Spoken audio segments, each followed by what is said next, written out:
What if remembering your past meant risking everything you love? Welcome to Gorgeous Chaos. Part 5, the heart-pounding, emotionally charged conclusion to TK, Leigh's unforgettable Beautiful Mess series. Olivia Adler is on the edge of uncovering the truth that's haunted her for years. Her memories are returning, the puzzle pieces falling into place, and with them, the terrifying realization of who she truly is. But as the past resurfaces, so do the threats that once tore her world apart. Alexander Burnham, the man who's loved her fiercely and protected her at all costs, knows the truth could destroy them both.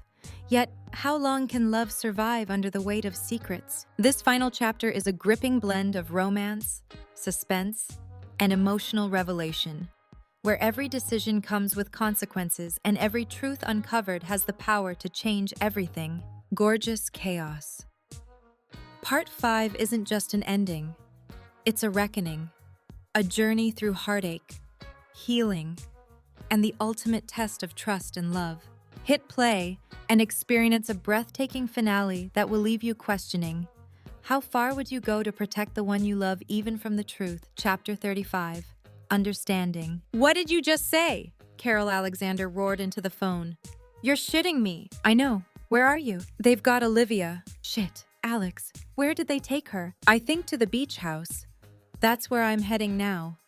Can you pull up his cell on the tracker, he asked, typing frantically at his own laptop as Martin sped down the interstate. Hold on a second.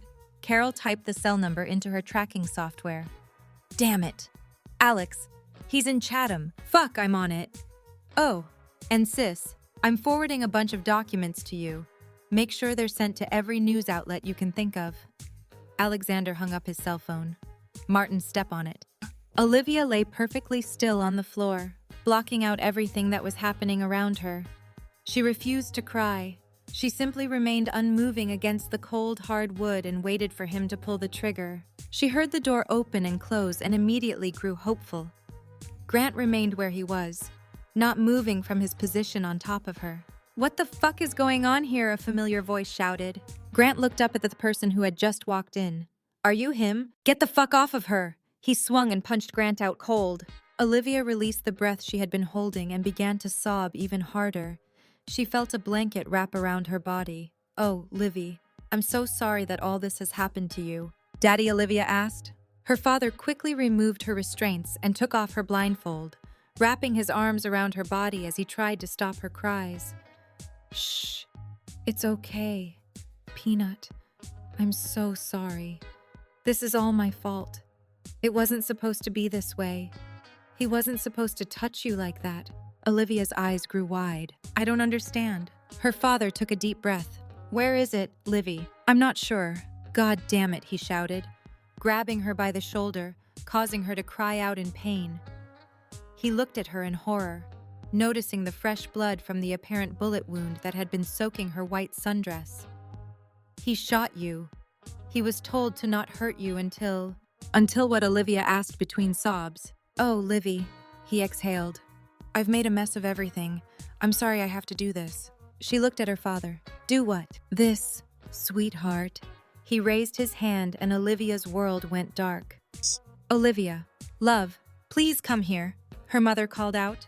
What is it, Mama? I need to ask you a very important question. I need you to think very, very hard. Okay. Olivia's mother took a deep breath. I know you and Daddy are playing a game of treasure map. Yes, she answered excitedly. He's letting me hide the treasure this time. I just drew him a map. Olivia, dear, you cannot give him that map. She scowled. Why not, darling? I need you to tell me where you buried that chest. But that's cheating. I can't do that.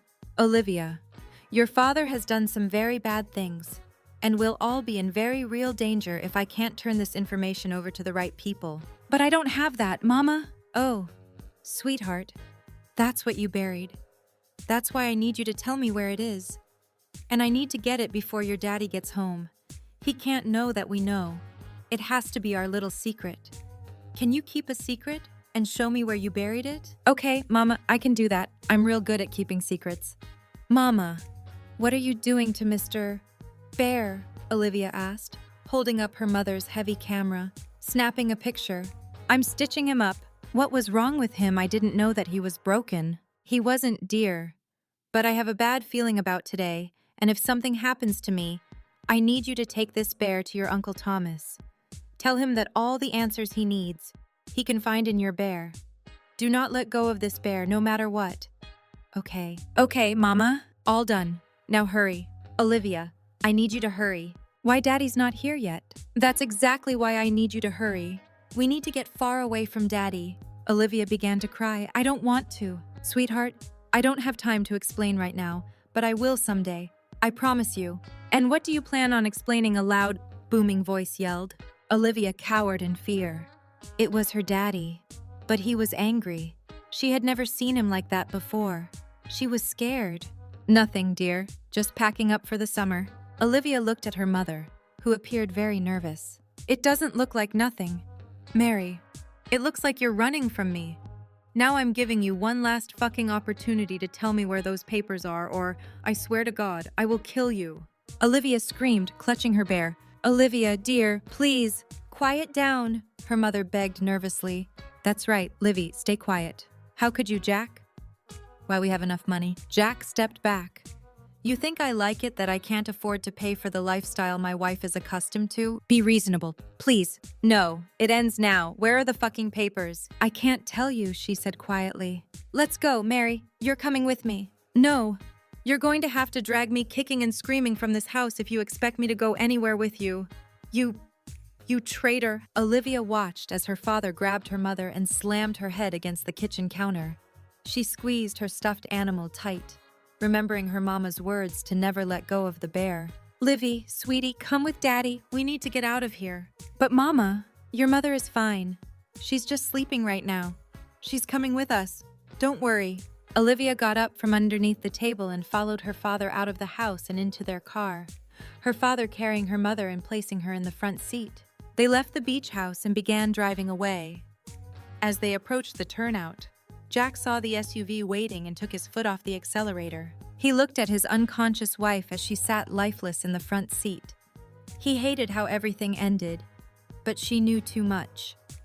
He glanced at his daughter sitting in the back seat as she stared at her huge stuffed animal, a large SUV about to pummel into them. A crooked smile crossed his face. We love you, Olivia. Olivia didn't look up. I know. Chapter 36, Betrayal. Olivia. Simon whispered quietly. Please, Olivia, wake up. I'm going to get you out of here. He shook her frail body, desperately trying to wake her up. He prayed that she wasn't already dead. Everything was his fault. He should never have agreed to help out those fuckers last summer. He had been so angry when he got arrested that he made a deal with the devil himself, agreeing to go to prison if he could be the one to kill Olivia when the time came. But during their brief encounters over the past few months, he had begun to care for her. And now here she was, shot, beaten, and raped. He would never forgive himself. He would spend the rest of his life making it up to the poor girl, provided they both survived. Simon scanned the room, relieved to see that Grant and Jack were still off searching the house for whatever it was they were looking for. Come on, Olivia. You have to wake up now. She woke up with a start, flinging her eyes open. She was happy to actually be able to see. Then she began to remember. Simon had abducted her and then tried to help her escape. He shot her in the shoulder. And then there was Grant. He assaulted and humiliated her. Her father came to intervene, but then he knocked her out. He was in on it. Olivia's eyes focused on the man standing in front of her. Simon. She tried to get up, but she couldn't. Her legs were tied to the chair. Her wrists were bound together behind her and her mouth was taped shut. Shh, Simon said. I promise I'm going to get you out of here. But we have to be very quiet or we'll both end up dead. Do you understand? Olivia nodded her head in understanding, her eyes going wide in panic when she noticed a large figure moving swiftly behind Simon. She tried to warn him, but all that came out was her desperate cries. What the fuck do you think you're doing? Grant roared, hitting Simon over the head with the barrel of his gun, knocking him out. Olivia screamed, hopelessly pulling at her restraints. Oh, look who's up. Grant said cruelly, walking over to where she was bound to the chair. About time, too. Daddy is getting a little impatient to find out where you buried that chest he is so eager to find. She tried to speak through the tape. What was that? Where is he? Oh, he's out searching the property. He couldn't wait for you to wake up. He hovered over her, making her flinch from his proximity. We weren't sure if you ever would, to be honest. Grant dragged his hand up her thigh. Olivia tried to scream out and push away from him, but it was no use. What the fuck did I tell you about touching her? Jack yelled, walking into the great room. Come on, dude. Relax. You're the one that tied her up like this. Jack rolled his eyes. Grant, focus. Please, stop thinking with your pecker and use your brain for once, if that's even possible. Whatever. I think that bitch daughter of yours is more scared about me touching her than killing her. My way is definitely better. Jack exhaled loudly, turning his attention back to Olivia. Where are the papers? Livy, do you remember? Or do I have to let Grant have another go? Olivia stared ahead in horror that the man in front of her was actually her father. Are they even here? Olivia continued to display no emotion, knowing full well what Grant was going to do if she didn't show any indication that she would disclose the location of the documents. Fine, do whatever you want. If she's not going to help, may as well kill her now. Jack turned to leave and continue his search. Olivia screamed out again, her pleas for help still muffled. What's with the dried blood here? Livy Grant said cruelly. Am I a bigger man than that Alexander you've been screwing? She closed her eyes, not wanting to keep them open to see the look on Grant's face. She heard the door open and close and became sick to her stomach that her father had returned to watch. Her eyes grew wide when she heard a gunshot. What the hell was that? Jack growled, walking down the hall to determine the source of the sound. I didn't think you'd actually shoot. Jack, Alexander said, an accusatory tone in his voice. He stopped in his tracks, processing the scene in front of him, his heart racing. Grant lay dead at Olivia's feet, and Alexander stood in the doorway next to Martin. They were both holding a gun aimed at him. Jack immediately raised his own weapon and pointed it at Olivia. He knew Alexander would do anything to save that girl. Her eyes went wide, and she continued to stare at Alexander, pleading with him to help her, trying to scan the room to determine if there were any other threats to their safety. Alexander couldn't break his eyes from Olivia's, his face flushing red with anger when he took in her bruised and beaten frame. It made him sick to his stomach. But he needed to stay strong. Surveying her body, he saw that her left foot was badly bruised. He was certain she had quite a few broken bones.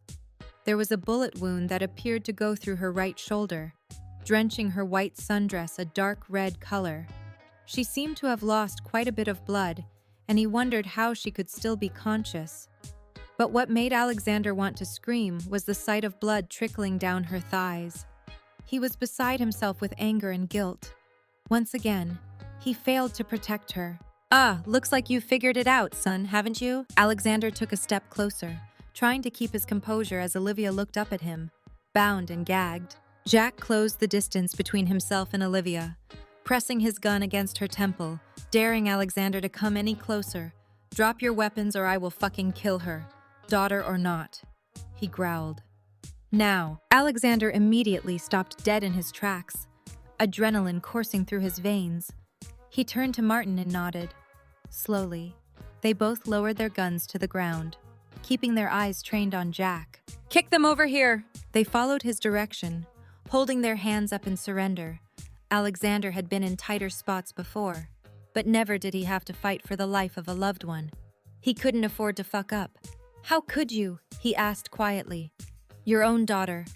Jack, how could you? I don't have a fucking choice in the matter, son. Stop, Alexander said, raising his voice. Do not call me son. You've lost that privilege. Jack's face softened. You need to understand. Understand. Alexander shouted, indignant. You're holding a gun to your daughter's head. She's been beaten, shot, and assaulted. Repeatedly he cried out, barely holding it together. What can you possibly say that will help me understand? I fucked up. Okay, Jack yelled, but these people were not to be messed with. I've seen what they do if you cross them or don't follow their instructions.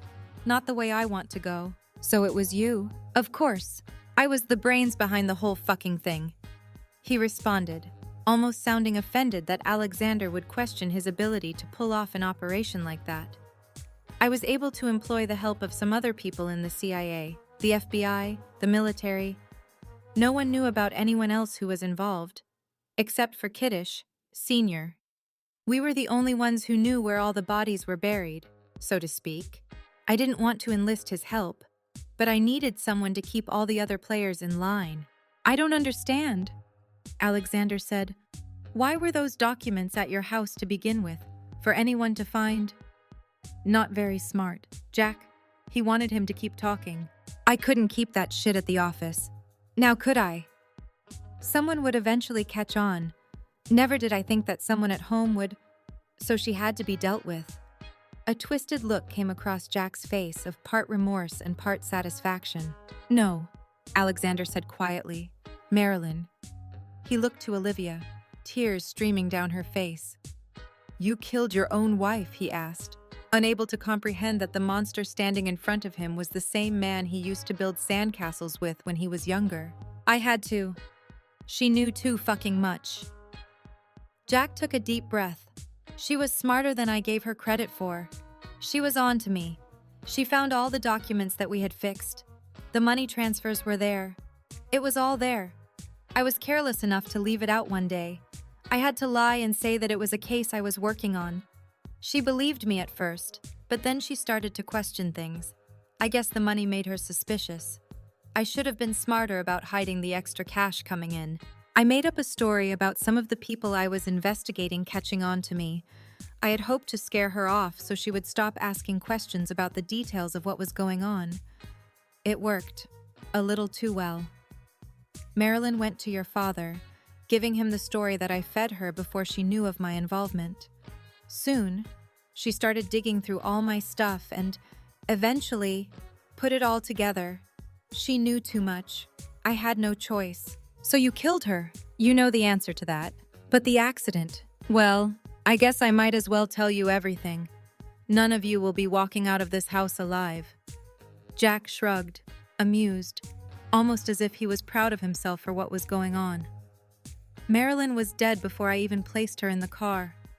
I went to Kiddish, Sr., to see how he thought we should deal with the potential leak. The only way was to dispose of Marilyn and Olivia. Then I could search for the missing documents as I grieved for my deceased family. Marilyn should have kept her mouth shut. When I saw her attempting to flee with Livy, I had to kill her. I was hoping to wait and kill her in the crash, but she was putting up a fight. I knew I was taking a risk with the car accident, as I could possibly die too, but Kiddish said the best way would be to make it all seem natural so as to not raise suspicion. He was in on the plan. What he wasn't in on was me having to shoot him, but I wasn't expecting you and your father to show up after the crash. I had to sell it, and the only way was to kill him. I don't understand. Why the new identities, Alexander asked, wanting all the information possible. He wasn't going to give up without a fight. It was a way to cover my involvement. Your father was helping watch out for us, at Marilyn's request. Little did I realize that she called your dad just a few hours before I got home that day, saying she was scared about something. That just shows you what your dad was like. He would drop everything to help out a friend. When you and your father stumbled across the accident, it was the perfect setup to try and start over again. If everyone thought I died, no one would mention my involvement if there was ever a leak, which was doubtful, considering I held all the documentation and the only other person who knew everything was now dead. A new identity would give me plenty of time and space to hunt for the documents, but I didn't know what Olivia would remember. Imagine my luck when the doctor explained that she suffered a rather severe brain injury and would probably have substantial memory loss. The best way for Olivia to forget everything was to make sure we were separated. If she never saw me, any memory about what happened at the beach house would hopefully be gone. I made sure she was given a completely new identity, totally unassociated with me. Of course, I never knew where she had been taken. During the first few years, I had quite a few of your father's security agents watching out for me, which made it difficult for me to go anywhere and search for the documents. I couldn't have planned it any better if I tried. Keeping Olivia alive was brilliant. That way, if I couldn't find the documents, I had a backup plan for finding them. Years passed and I couldn't find that damn box, so I reshifted my focus to finding Livy. My protection detail loosened quite a bit over the years, and I was able to travel more in my attempt to track her down without having to worry about anything from my former life. Until your father called one day, asking too many questions. He had been going through his old files, I guess. It was the perfect opportunity to try to get Livy's location and to dispose of another potential leak. I had to make it look like he was tortured to sell the story that he was on a protection detail. I couldn't believe Livy was in Boston with your father. So close to where this all began. I think it worked out pretty well. Except for one thing. What's that? You weren't counting on your daughter fleeing town after you killed my dad. Well, that was a bit of a hiccup. And with the amount of money Marilyn left her, it was difficult to search employment records or anything for her. Right when I thought I had found her, she would disappear again. That's where Kiddish came into play. I always felt bad for having to kill his dad, but when he clocked you over the head with that gun, your dad couldn't know that I was working with him. Kiddish, Jr., had been on my payroll pretty much since the accident to help me find where the box was buried. He took over the family business. After all, when Olivia kept disappearing, I needed the info but didn't want to get my hands dirty. I'm supposed to be dead. Kiddish would be perfect. Unfortunately, all this took a little longer than I had expected. But it's okay. I've waited 22 years to get my hands on this box. A little patience is expected. So Kiddish was just a hired goon, then? Jack nodded. Pretty much. I ended up finding the girl for him last year. But after that, I didn't really know anything about what was going on. I had paid Kiddish good money to deal with everything, and we maintained radio silence for months as he got the info needed. Of course, I came to Boston in February because things were moving excruciatingly slow. I didn't know what was going on, or how far Kiddish or his goons would go, so I needed to keep an eye on her too, and make sure she stayed alive, at least until she led us to the evidence box. And you thought I was playing the caring father looking out for his long-lost daughter? Jack sneered. I do have to say that this performance may have just been my crowning achievement. And Simon Alexander asked as he looked at Simon lying on the ground. His eyes grew wide when he saw him place a finger over his mouth, slowly inching his body toward where Grant's gun lay. I'm on your side, he mouthed. Alexander nodded slightly, turning his eyes back to Jack. Kiddish thought it would be best to pay someone to date her. Maybe they'd talk about their childhoods and all that. His job was to find out the location of the box by getting close to her. But she had no memory of anything before the accident, so that wasn't working. It was by pure dumb luck that she ran into you. You presented us a golden opportunity. We were able to spook both of you enough to think that she needed a constant protection detail, allowing Kiddish to use Cheryl to get close to her and see if she could find out the info. Then he was able to use Adele to split you up by telling Olivia who she really was, and how you had been keeping that from her for months. And you think I'm cold-hearted. Olivia made a sound. What's that, Livy? I can't understand you. He laughed before turning his attention back to Alexander. After that, I knew that you'd come clean with her, and that would help the memories come flooding back. I don't understand, Alexander said, shaking his head in confusion. You told me that you didn't want her to know about you, just a few months ago. You didn't want her to remember. Of course not. It was too early. I needed to approach her when she was vulnerable and needing a loving father figure. So when you screwed up your relationship with her, that was the perfect time for me to step in.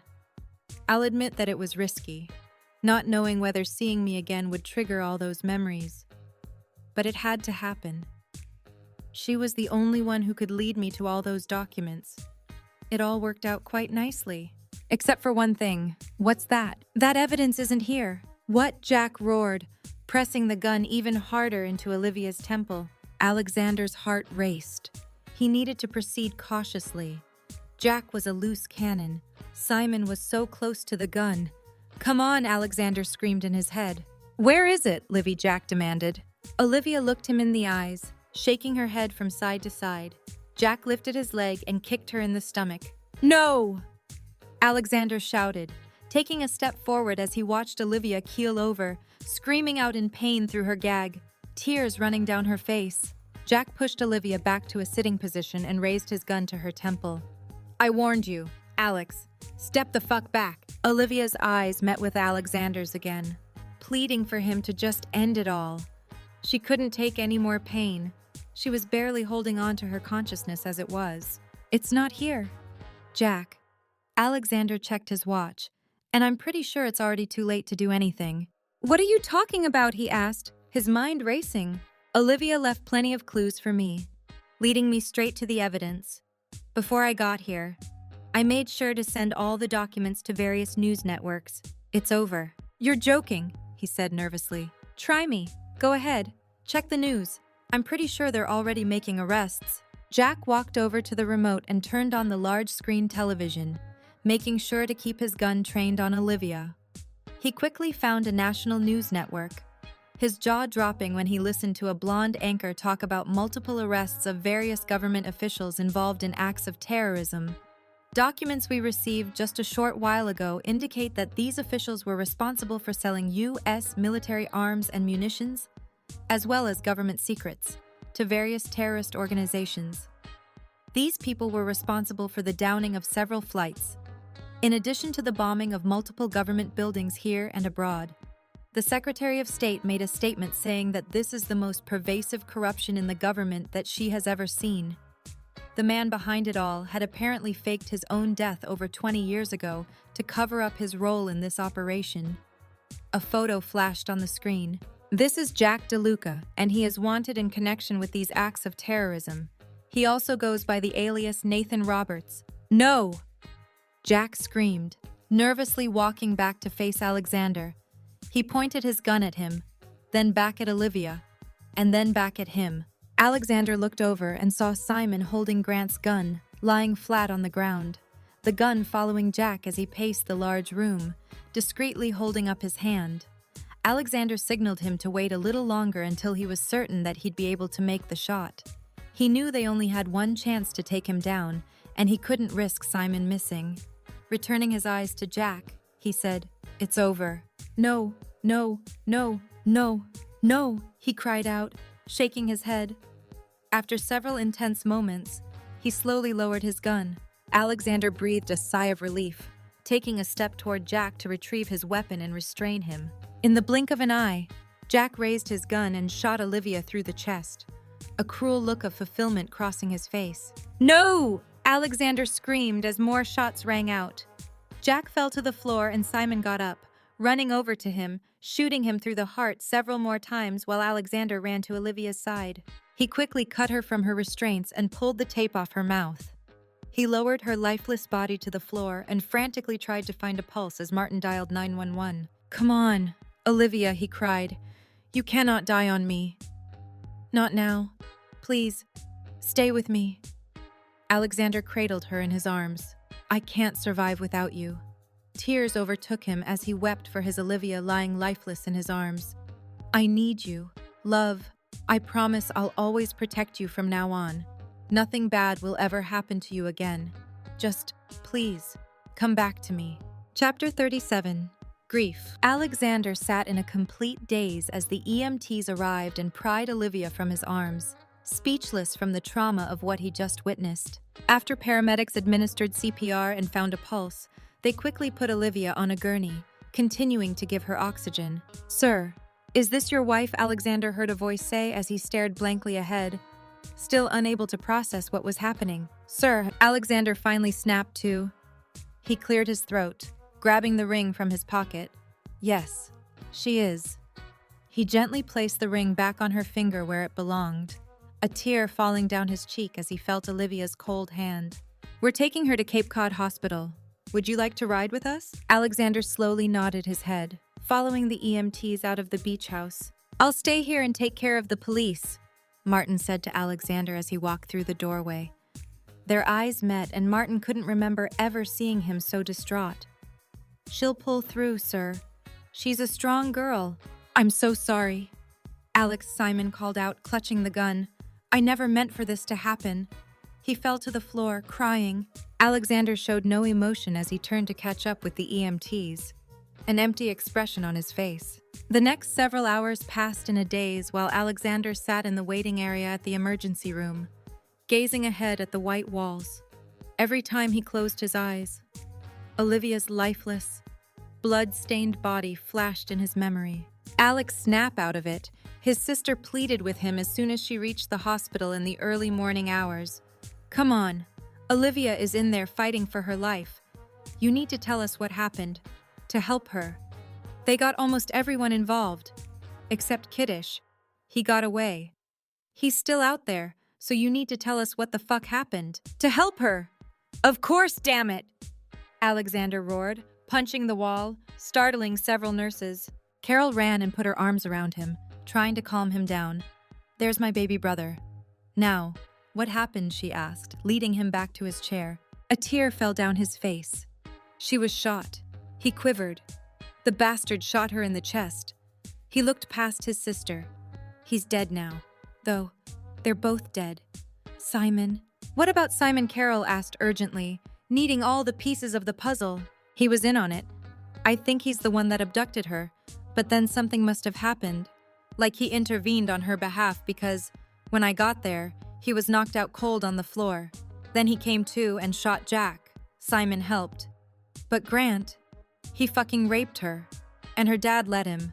Alexander let out a small cry, remembering the sight of Olivia tied to the chair, blood trickling down her thighs. "If he wasn't already dead, I'd kill the motherfucker myself." Carol turned to face Alexander, grabbing his hands in hers. "She's going to be okay. Alex, I just know it. You didn't spend your entire life looking for this girl just for her to be taken from you again." She stared at her brother, trying to reassure him. He looked like a shell of his former self. He had seen some heavy shit during his time abroad and had dealt with it fine. But he could not handle losing Olivia all over again. He knew that he wouldn't survive this if she didn't pull through. Olivia was the only thing that kept him going. She was his heart. Carol stood up, knowing that the press would have questions about what was going on. "I'm going to keep the police away from you, and I'll make sure they have a spokesman on standby to deal with the media. I'll call your publicist as well, and tell her that she is not to answer any questions or make any comments on your behalf until further notice." "Okay." He nodded, and Carol turned to go make a few phone calls. "One more thing, please," he said quietly. She stopped and faced him. "What is it?" "Alex, whatever you need." Taking a deep breath, he met her eyes. "I need you to call a Dr. Cameron Bowen out of Jacksonville. Send the plane for him. I don't know what Olivia's mental state will be when she wakes up. He needs to be here when she does. He's brought her back from the darkness before. He may need to be here to do it again." Carol placed her hand on his shoulder, trying to comfort him. "Okay, you got it. Thanks, Carol. I don't know what I'd do without you. Anything for you. You know I love you." She gave him a quick hug. Then she left to go make all the arrangements Alexander requested. Several minutes later, Mo came running into the waiting room. "Alex," he exclaimed, his eyes red from crying. "Mo, Jesus Christ!" Alexander jumped out of his chair, running to him. Mo hugged him, trying to comfort him. "I don't know what to do. I can't stand it," Alexander cried out, pacing the short length of the waiting room as he ran his hands through his hair. "She's been in there for hours and no one is saying anything." "Sucks, doesn't it?" Mo commented, recalling how he felt when Kira was in the same exact position just a few short weeks earlier. "God damn it, I just want to know what the hell is going on. All they tell me is that she is in the best hands possible. I don't care what hands she's in as long as she comes out of this alive. Fuck!" He slammed his fist into the wall again. "Mr. Burnham," a quiet voice interrupted, getting Alexander and Mo's attention. He turned to see a solemn-looking doctor standing in green scrubs. She was short and blonde with a sweet face. "Yes, I'm Alexander Burnham." His heart raced. "Can I speak with you in private, please, sir?" Alexander looked at Mo. "Anything you need to tell me, you can say in front of Mo here. He's Olivia's family." The doctor looked at Mo before nodding her head. "My name is Dr. Hathaway. My team and I have been operating on your wife for the past several hours. It was touch and go for a while, and we lost her for a little bit, but we were able to bring her back. She is extremely weak. She has lost a great deal of blood, but she has stabilized for the time being. We just need to continue to monitor her vitals. Alexander breathed a sigh of relief. So she's going to be okay? I didn't say that. We're not entirely out of the woods yet. She suffered a great deal, but for now, she's stable. Mo hugged Alexander, patting his back. Can I see her? Please, the doctor smiled. Of course, follow me. Alexander turned to Mo, hoping he would understand if he wanted to go by himself. I'll let you have a moment alone with her, Mo said. Thanks. Alexander followed Dr. Hathaway down several hallways, finally stopping outside of the ICU. She turned to face him. Before you go in there, there's something else I need to tell you. Apparently, Mrs. Burnham had been kicked in the stomach multiple times.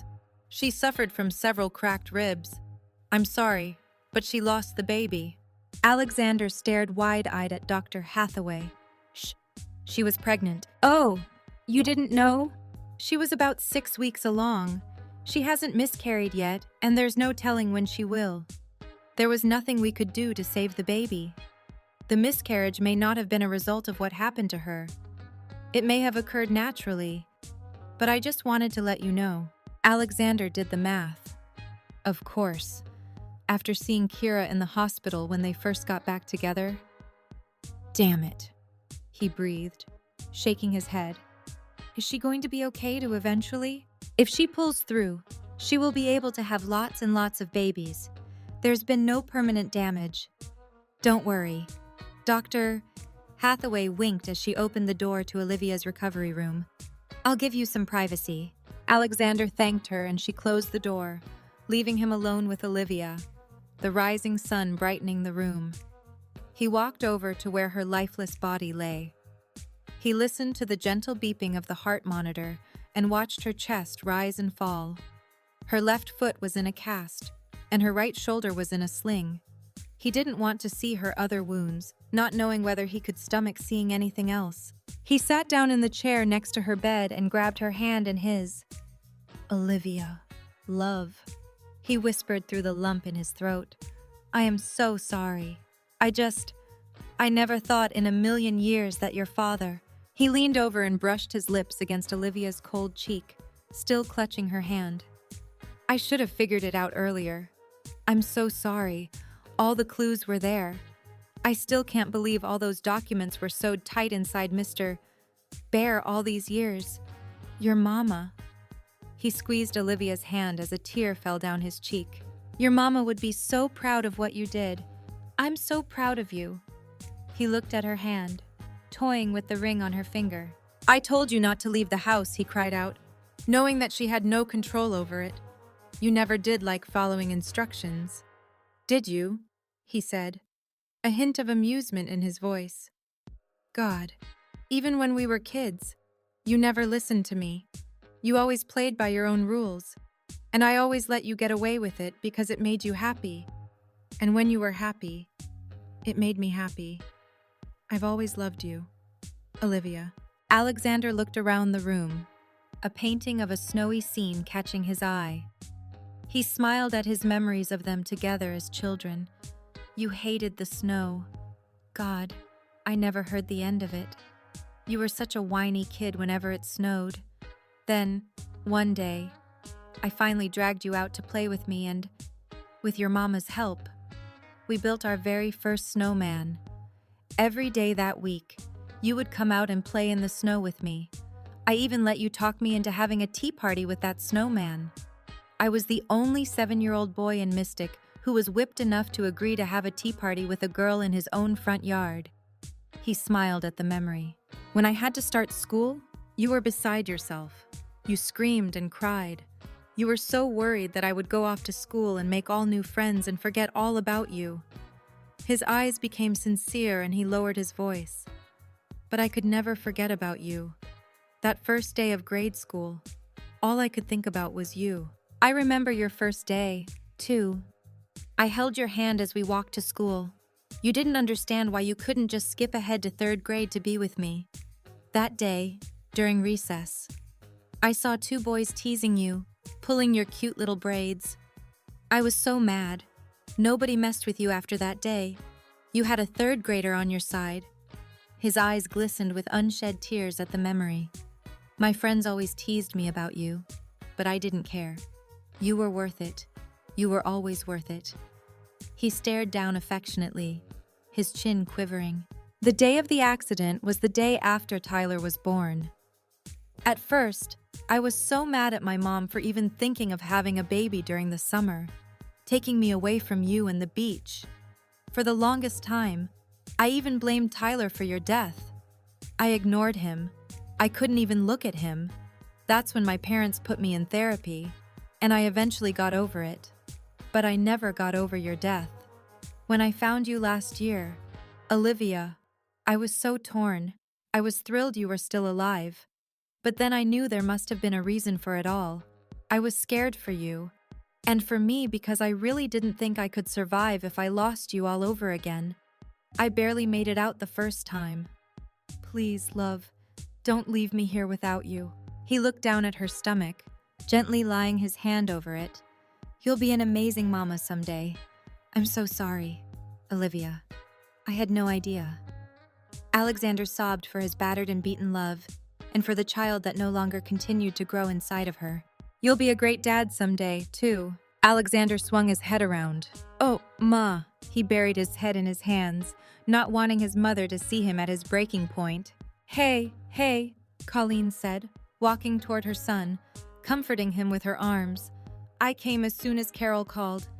Now stop with those tears. Olivia's going to survive. She's one tough cookie. Alexander shook his head. She was pregnant. Ma. I had no idea. He raised his head to look his mother in the eyes. Alexander nodded his head slowly, looking down at Olivia's body, placing his hand back over hers. The doctor said she was only about 6 weeks along. Colleen stood next to Alexander, gently placing her hand on Olivia's stomach. You better get healthy. Libby, I want some grandchildren before I'm dead. Alexander smiled a bit, finally given up on Carol. Then, that ship sailed a long time ago, I'm afraid. Alexander turned around and saw Carol and Tyler standing in the doorway with Mo and Bridget slightly behind them. Hey, guys, Alexander said, standing up to greet everyone, wiping his eyes. How's she doing? Tyler asked, his face full of concern. She's stable, for now, but they're going to keep an eye on her. Alexander looked away, not wanting anyone to see the tears reforming in his eyes. Can I? Mo asked, gesturing toward one of the chairs surrounding Olivia's bed. Alexander nodded. Of course. Mo approached her, unsure of whether he would be prepared to see Olivia in the same place Kira was just a few weeks earlier. Oh, God, he said quietly, a tear falling from his face as he looked over her frail body. What happened to her? It was so much worse than Kira. Alexander's eyes met Mo's, both men at their breaking point. More than any one person should ever have to endure in their lifetime. The same fucker that did most of this to Olivia is the same person who attacked Kira. I shot the bastard. Mo let out a sigh of relief. Thank God. I left Kira with her parents, worried that this guy would still be after her. There's a lot more to the story, but I don't even want to think about any of that right now, he said, returning his gaze to his Olivia. I just want to focus on doing everything I can to make sure she gets better. We're all here for you, Colleen said, placing her hand on Alexander's shoulder and squeezing. And for her, she's family. Yes, she is. Chapter 38 always. Cam, don't answer it, a sweet voice drowsily said as the early morning Florida sun began to rise on Amelia Island. He groaned, glancing at the beautiful brunette in bed beside him before grabbing his cell phone. It had been ringing constantly for the past 5 minutes. Whomever was calling wasn't about to give up. I have to. Taylor.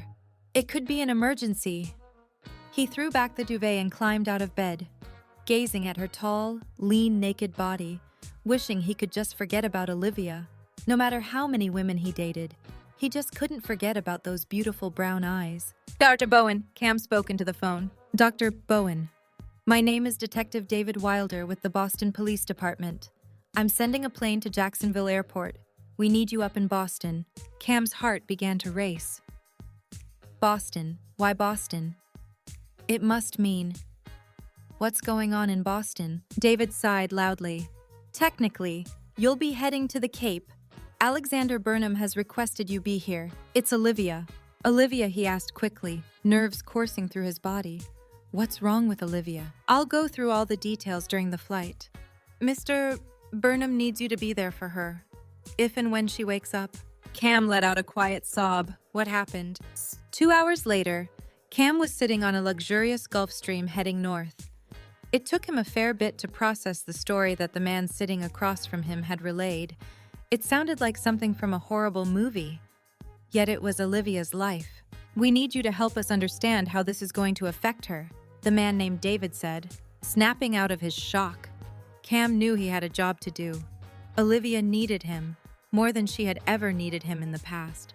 All her friends and family were desperate for an explanation. What everyone needs to understand is this guy's mental state. I've looked at her father's file. This is someone who went into the Marines at 18. He did his time and then joined the agency. Hell, he had already been working on special ops by the time he was 24. He didn't meet Olivia's mother until he had already been working for the agency for quite a while.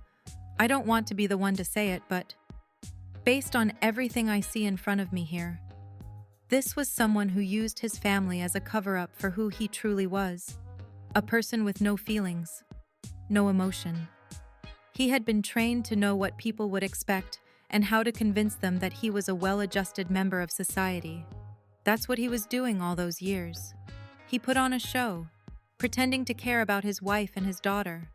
But he was just using that as a front to hide his true nature, including his criminal behavior. You know how it is. You're always less likely to expect the doting husband and loving father to be capable of committing horrendous crimes. David shook his head, having trouble understanding. But my father-in-law, Alexander's dad, he was in the agency too. He wasn't anything like this monster. Cam nodded his head. Yes, and most people can learn to turn it off. It doesn't appear Jack ever did. He couldn't separate his CIA persona with his real persona. After a while, he became the person the CIA wanted him to be. He couldn't separate it, so he had no problem killing his wife. She was just another target in his mind. And Olivia? He paused, trying to block out all the horrible things that she had endured over the past day. Olivia. He trembled. She was just an asset, nothing more. The minute she failed to be valuable to him, he had no problem disposing of her. But he just stepped aside while she was assaulted. David urged, repeatedly, I just can't understand why any father, no matter how fucked up in the head you are, could do that. I know, Cam agreed, but we have compassion. Something this guy never had. He never saw her as his daughter. The bond that most of us have with our own parents never existed between Olivia and her father. Olivia may have felt it, but he never did. Any happy memories she may think she had with him were simply moments that he was playing the part. When push came to shove and he became desperate enough to find that evidence, he was willing to try anything, including, fucking bastard, David mumbled. Cam nodded his head, all his thoughts consumed by Olivia and what kind of mental state she would be in after going through what she did those past 24 hours. The air was thick with silence while both men processed everything. As the plane began its final descent, Cam spoke again. I'm not sure what we can expect when she wakes up. She's probably going to have a lot of questions that she may not like the answers to. The most important thing is that she be surrounded by people that love her, her family. Cam. Thank God you're here, Alexander exclaimed when he heard the door open and glanced back to see him walk into Olivia's hospital room. He jumped up from his chair and hugged the one person that he knew could bring her back from whatever dark place she would be in when she finally woke up.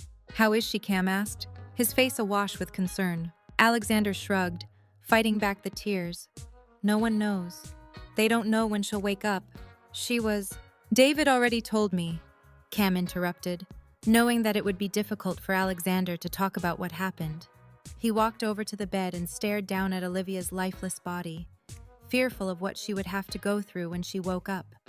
As if suffering at the hands of the man that gave her life wasn't bad enough, she would now have to live with that every day for the rest of her existence. Cam prayed she would be strong enough to make it through. He glanced over at Alexander, clutching her small hand in his own. His eyes trained lovingly on Olivia, and Cam knew that with him by her side, she could get through anything. Sighing deeply, he turned to Alexander. "I'll let you have some time with her. I'll be here when she wakes up." Alexander shook Cam's hand, looking him in the eyes. "Thank you for being here, for leaving your life to be here for me, and for Olivia. It seems that you're the only one who knows how to get through to her." Cam simply nodded and left the room, heading straight to the men's room and letting all the pent-up emotions wash over him as he cried for Olivia, praying that she would wake up. "Mar Burnham, I'm sorry. Dr. Hathaway made a few notes on the chart attached to Olivia's bed as she spoke to him Saturday afternoon. "I wish I could give you more information, but I just don't know. All her vital signs are good. But for now, it's just a waiting game. What can I do? Do you think she can hear me?" The longer she remained unconscious, the more fearful Alexander became that she was slipping further away. "It's hard to say. Just talk to her as if she was awake. Maybe if she keeps hearing your voice, it will give her something to fight for. She's in there somewhere. Give her a reason to come back." She smiled before walking toward the door. "I'll give you some privacy." He thanked her and turned back to face Olivia. He had never felt so helpless in his entire life. It was the worst feeling in the world, not knowing when or if she would wake up. He vowed to stay by her side until she came back to him. She needed to come back to him. It's August 24th. He sat down and grabbed her hand, toying with her ring. "Our wedding day. Well, what was supposed to be our wedding day?" He caressed her hand, marveling at how small it looked compared to his. "I just wanted to get the horrible memories of this date out of my head. I hated what the day represented." Alexander smiled, remembering the previous year. "Last year, when I went to Mystic to visit your grave, it was so strange. I would normally sit and tell you everything that had happened that year. That's why I always kept a journal. In fact, nearly every day since the day we buried you, I wrote you a letter, telling you about what was going on in my life." He reached down and grabbed a journal from a large box.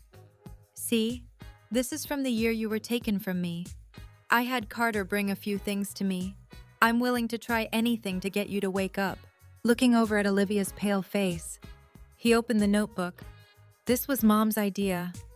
Actually, she said that maybe if I wrote to you, I could keep you alive somehow." He trailed off, trying to hide his tears. Taking a deep breath, he closed his eyes, willing himself to stay strong.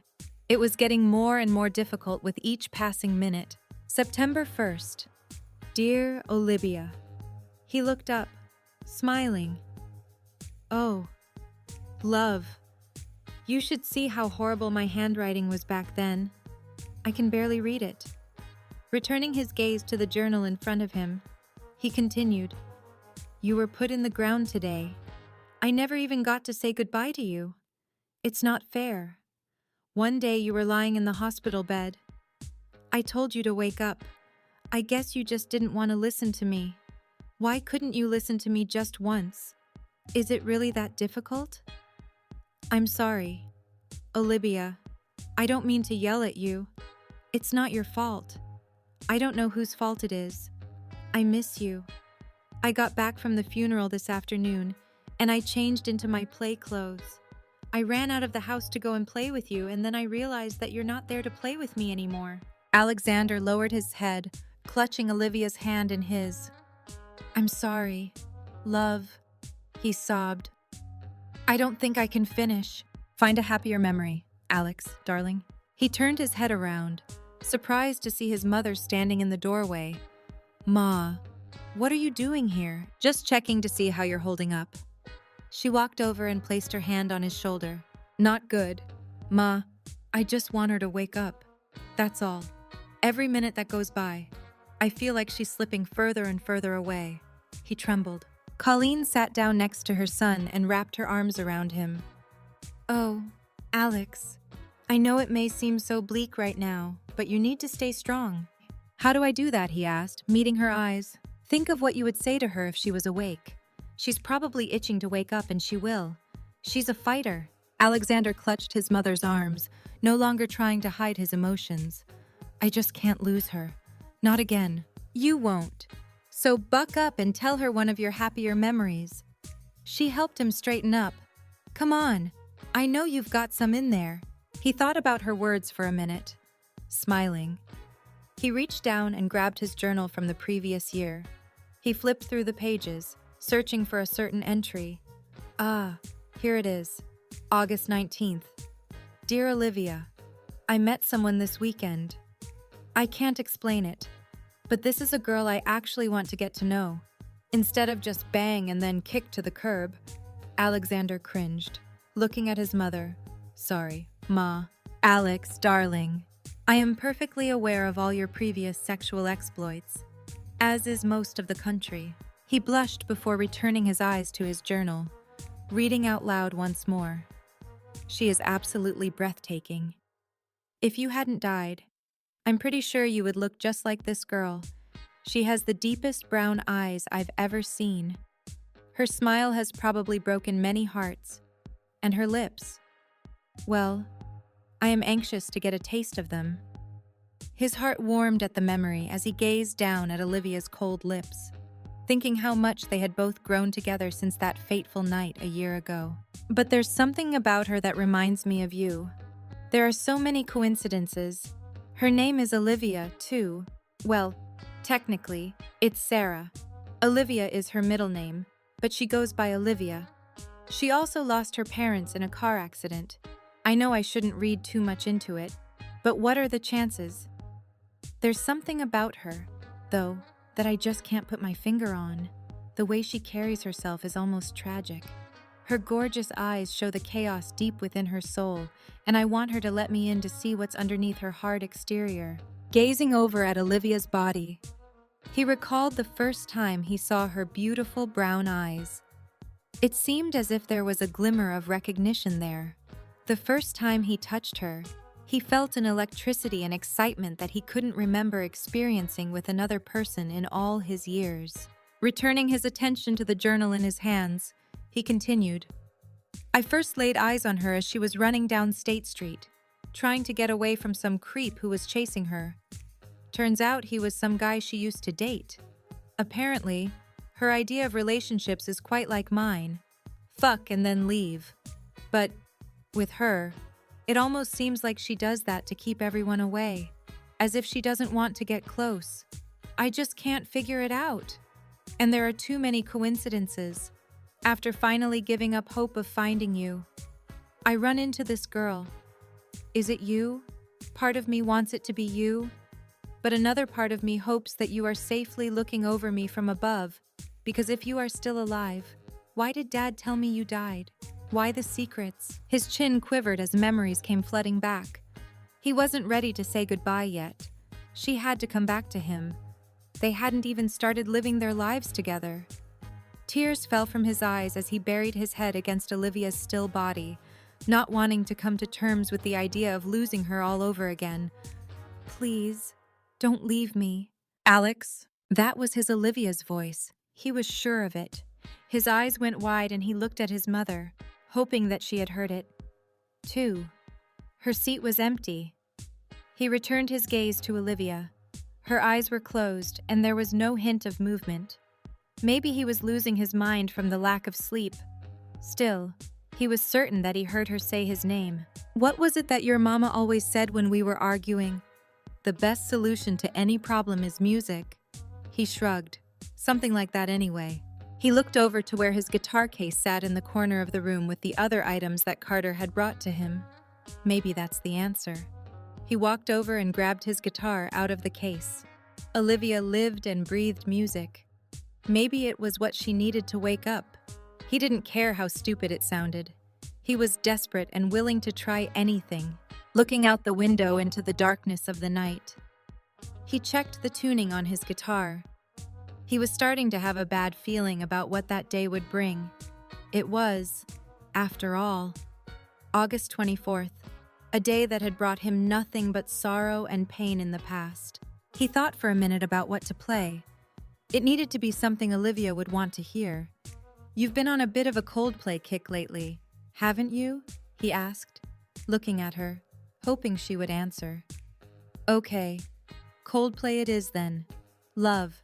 He began playing the opening chords of Till Kingdom Come, looking over Olivia's beaten frame as he sang for her, hoping to see any sign of movement as he played. He poured his heart into the song. He thought about all those hours he and Olivia would spend in the music room at their house, fooling around and playing together. It always brought back memories of their time as children. He wished that he had told her everything sooner. There were so many things he wanted to share with her. He wanted to reminisce about their past. He just hoped it wasn't too late. As he sang the words, he knew that they were true. He would never leave Olivia's side. He would sit there and wait for her, no matter how long it took. It was fate that they had found each other again. He knew, deep down, that fate would bring her back to him once more. When she woke up, he planned on never letting her go. He vowed to be an open book and never keep anything from her again. After finishing the song, he placed his guitar back in the case. He stood up, looking down at Olivia, silently pleading for her to wake up. He watched her for several minutes, looking for a sign of movement. Shaking his head in defeat, he walked over to the window and stared out at the night sky. "I think a part of me has always been waiting for you." Alexander turned abruptly at the sound of the voice coming from the bed. Olivia's eyes were open and her one good arm was reaching for him. "Olivia." He rushed to her side, frantically pressing the nurse's call button. "Alex, I'm so sorry," she whispered, tears streaming down her face. The door to the room swung open and Dr. Hathaway ran inside. "She's awake, I don't believe it." The doctor feverishly began checking her vital signs. "My name is Dr. Hathaway. Do you know where you are?" "In the hospital," Olivia responded, her eyes frantically scanning the room as she tried to comprehend what was going on. Alexander stood to the side, anxious to be able to hold Olivia, but couldn't with the medical staff checking and prodding her. "Good. Do you know why you're here?" Olivia nodded slowly, biting her bottom lip, trying to stop her chin from quivering. "Yes, I was shot, kicked, and—" "Enough!" Alexander roared, the entire room becoming eerily silent. Everyone turned to look at him. "Please, I beg you, do not make her relive what she's been through. Not now." He didn't know if he could bear hearing those words come out of her sweet mouth. "I apologize. I was just trying to determine whether she suffered any memory loss." "Dr. Hathaway said to him before turning back to Olivia. "Do you know the man standing over there?" she asked, gesturing toward Alexander. A peaceful look crept across her face. "Yes, I've known him my entire life. He saved me." A warmth spread through Alexander's body when he saw Olivia smile. "Actually, love, Simon saved all of us. I owe him my life right now." "Simon, I don't understand." "Don't worry about it now. When you're ready, we'll talk about it. But for now, just relax." "Well, everything looks stable. How are you feeling, Dr.?" Hathaway asked. "I hurt all over, my shoulder and chest and foot and stomach." Alexander grabbed Olivia's hand, looking up at the doctor. "Olivia, there's something I need to tell you." She looked into Alexander's eyes and immediately became concerned when she saw them begin to water with new tears. "What is it?" she asked nervously. "Darling, did you know you were pregnant?" She slowly nodded, lowering her hand to her stomach, Alexander placing his over it as well. "I just took a pregnancy test the morning of—" She trailed off, her voice shaking. "Why are you talking in the past tense? Alex." Her eyes flew from his to the doctor's, landing back on Alexander's, desperately wanting someone to tell her what was going on. "I'm so sorry, Olivia, the baby didn't make it," Alexander said, clutching her hands. Her entire body began to shake, and tears fell down her face. "No," she cried out. I never should have left the house. I should have put up more of a fight. I never did like to listen to you. Did I? She joked, smiling a little, lightening the tense atmosphere in the room. Alexander returned her smile. No, Olivia, you never did like to listen to me, even when we were kids. Well, Dr. Hathaway interrupted. Everything is looking good. I'll give you two some privacy, but I must strongly insist that Mrs. Burnham get some rest. She's been through an awful lot and the drugs will knock her back out soon anyway. Yes, doctor. Thank you, Alexander said. Really, thank you. My pleasure, sir. She smiled, leaving the room. Alexander returned his gaze to Olivia, caressing her forehead where her scar was. Mrs. Burnham. She looked at him, a smirk on her face. It does have a nice ring to it, doesn't it? Olivia nodded in agreement as Alexander fed her some water. How did you know? I know cryptic love. It wasn't too hard to figure it all out. Why didn't you just leave a note or something at your house? I overheard Grant talking about how Marshall was involved. I sent you a text, but it didn't go through. I realized that right before I had to leave. Once the house was empty, she could have gotten in, so I needed it to look normal, as if I wasn't sending you a message. Why the beach house? That's not where all the evidence even was. Olivia smiled. I needed to lead them on a wild goose chase. I needed to be as far away from the evidence, but also close enough so you could get to me quickly if things went wrong. I thought of the first place I could, the beach house, where I fell in the rocks and got the scar. To be honest, that's where I thought the chest was buried right up until I left my house. As I was sorting through the last box of photos, I remembered something, how my mama asked me to tell her where I buried the box, and then how she sewed all those papers inside Mr. Bear. I had to lead them away from the evidence, but lead you to it. It was the only way. Never in a million years did I think I would. Her chin quivered, the memories of everything she had endured those past several days fresh in her mind. Alexander gently wrapped his arms around her. Hey, none of this is your fault. Olivia took a few deep breaths as she tried to control her tears. Like I said, I wasn't sure what Simon's game was. He said he wanted to help, but I just didn't know. I had to make him believe that I would be taking him and Grant to where the documents were buried. But I needed you to figure out where they really were, so if anything happened to me, it wouldn't be for nothing. I just never would have thought my father. Alexander gently rubbed Olivia's arms. Let's not talk about it anymore. You get some sleep. Olivia yawned, clutching Alexander's hand in her own. Please stay. Alexander pressed his mouth to hers. I'll stay forever. A smile spread across her lips as she closed her eyes. Good. Because now that you knocked me up, you need to make an honest woman out of me. Alexander laughed. I'd make an honest woman out of you even if I didn't knock you up. You better rest up and get healthy so we can get back to practicing making babies. Hey, Olivia asked sleepily. Yes. What day is it? It's Saturday. She opened her eyes, heavy with exhaustion. Happy birthday. I'm sorry. I forgot to get you a present. Oh, doll, you're the best present.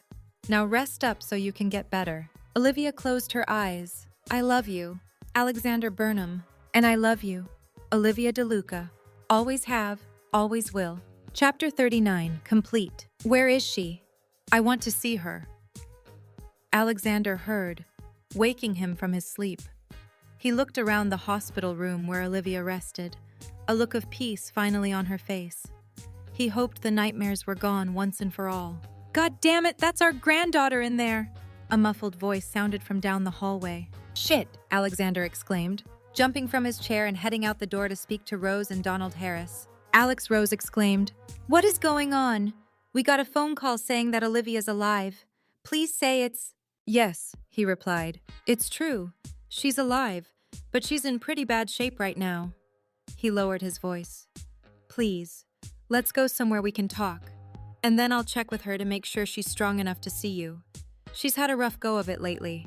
Okay, Donald agreed, sighing, trying to comfort his emotional wife. Alexander led them down the hallway and into the hospital cafeteria. After grabbing a few coffees, he sat down with Olivia's grandparents and told them everything, how she never died in that crash, how his father changed her identity to protect her, making everyone believe that she actually did die, how Alexander found her in August and realized it was her, but kept her true identity a secret, at first for selfish reasons, and then to protect her, how Olivia's father led a corruption ring, selling government secrets to known terror organizations, how their daughter died trying to expose him, and how Olivia almost died doing the same thing. "I just want to meet her," Rose cried out, clutching her husband's hand. Alexander looked up. "Rose, you already have. That girl you ran into in the bathroom back in October, the night before the Newport Marathon."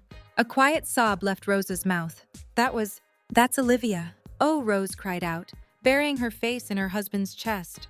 "She looks so much like her mother." "Yes," Alexander said, a twinkle in his eye. "She certainly does." "Cam, is that you?"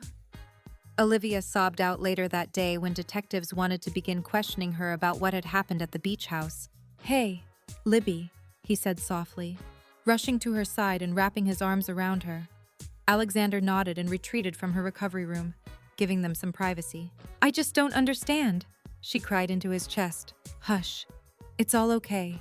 You're going to be okay. You're stronger than this. I'm going to stay by your side as long as you need me to. I'll explain everything and make you understand that nothing you could have done would have stopped what happened. Okay?" Olivia pulled her head out of Cam's chest and looked into his brilliant silver eyes that were full of compassion. Wiping her tears, she nodded, thankful that he was there for her.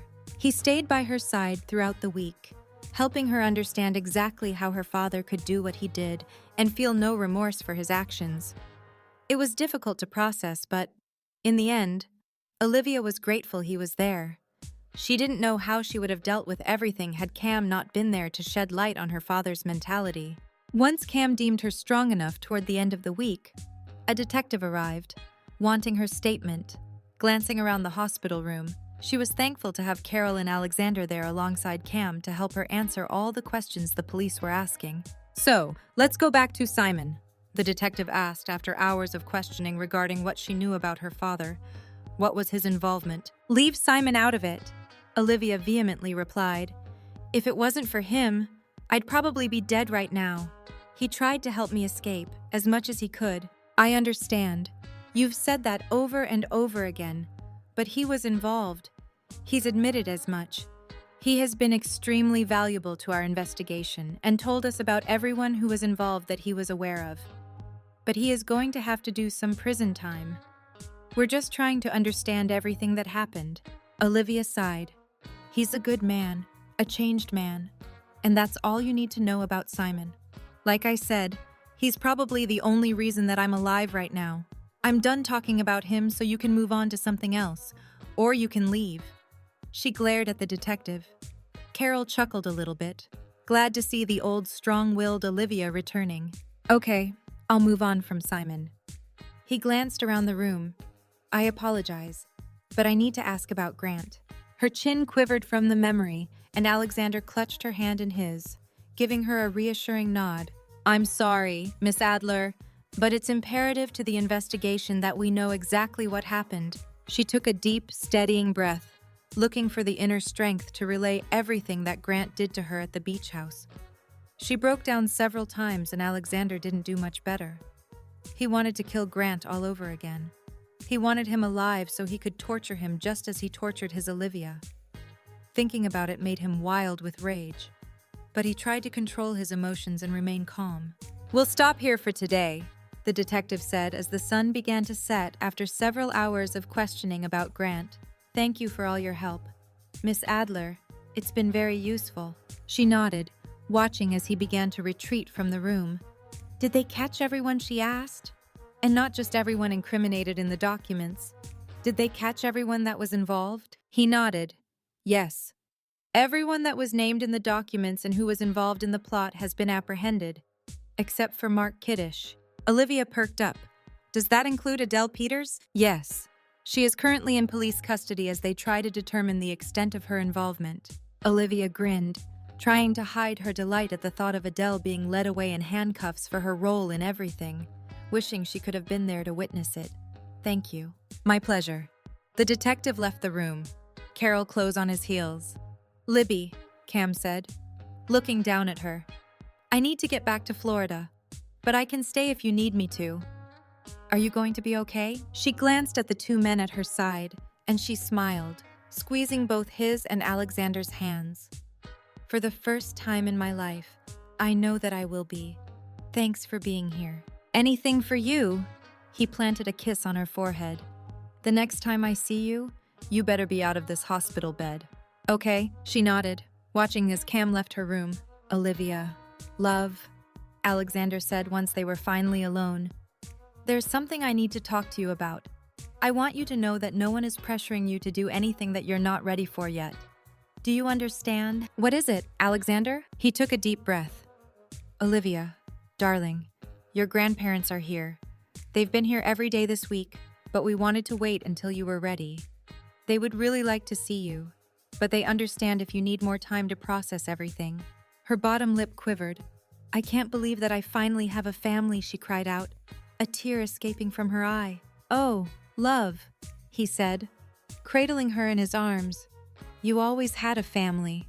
I used to think I was all alone in this world, she explained through her tears. You were never alone. I always knew you were out there. He planted a kiss on her head. She turned and looked into Alexander's eyes. Can I see them? Of course. When do you want to see them? Now, Alexander smiled. Okay. He got up to go find Rose and Donald Harris. When he approached the doorway, he glanced back. Hey, Olivia. Yeah, I love you. Her heart swelled. The green-eyed boy loved her, and she had a family. She finally felt complete. I love you too. Chapter 40, A New Beginning. Are you sure about this? Olivia Alexander asked as he drove down the familiar streets of Mystic, the barren trees beginning to bud. Yes, I need to see it, she responded firmly. Okay. He exhaled, steering through the gates of the cemetery, helping her out of the car. He wrapped his arms around her. You're a strong girl, you know that? Olivia blushed, and that's why I love you so fucking much. Now, come. He held her hand and led her to the 3 gravestones he had become so accustomed to seeing once a year for the past 22 years. They trekked through the dew on the grass on an early March morning and stopped in front of the 3 marble headstones. Wow, she said under her breath, almost in disbelief at the sight in front of her. A tear escaped. Alexander squeezed her hand. We can leave if it's too much. She shook her head. No, I need to do this so that I can move on with my life. She turned to stare into the green eyes that she had loved since the day she was born. Even if she didn't know it. My life with you. Alexander smiled. Okay, but the minute it becomes too much, you let me know and we'll go. Olivia nodded before breaking away from him, clutching the stuffed animal that held all the answers in her hand. She walked over to her mother's grave. She gently ran her hand across the headstone and set Mr. Bear in front of it. Thank you, Mama. I did what you said. I held on to Mr. Bear. All those people are finally behind bars. At least, now. Your death wasn't for nothing. She looked up and saw several butterflies flutter from behind the grave. She was caught by surprise and immediately thought of her mother's words about how she would know when she was in love. Tomorrow's my wedding day. Alexander and I are finally getting married. A real wedding this time, instead of one of our make-believe ones. She smiled at the memory of all the games she used to make Alexander play with her. He found me even after I was taken away from everyone when you died. He never gave up hope that I was still alive. He never forgot about me. All those years. I thought that I had no family, but I did. One that was searching for me. One that is about to celebrate the biggest day of my life with me tomorrow. I wish you could be here for it. Her chin quivered as she looked at the vibrant red roses lying in front of her mother's grave. I love you, Mama. Thank you for loving me. She pressed her lips to her hand before leaving a kiss on her mother's headstone, taking a deep breath and trying to find the inner strength to get through what she needed to.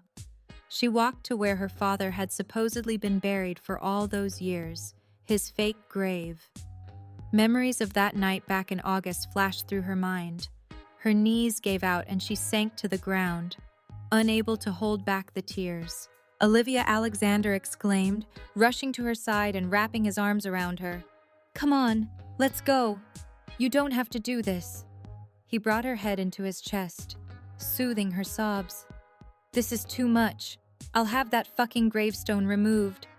"You shouldn't have to be reminded." Olivia vehemently shook her head. "No, it stays.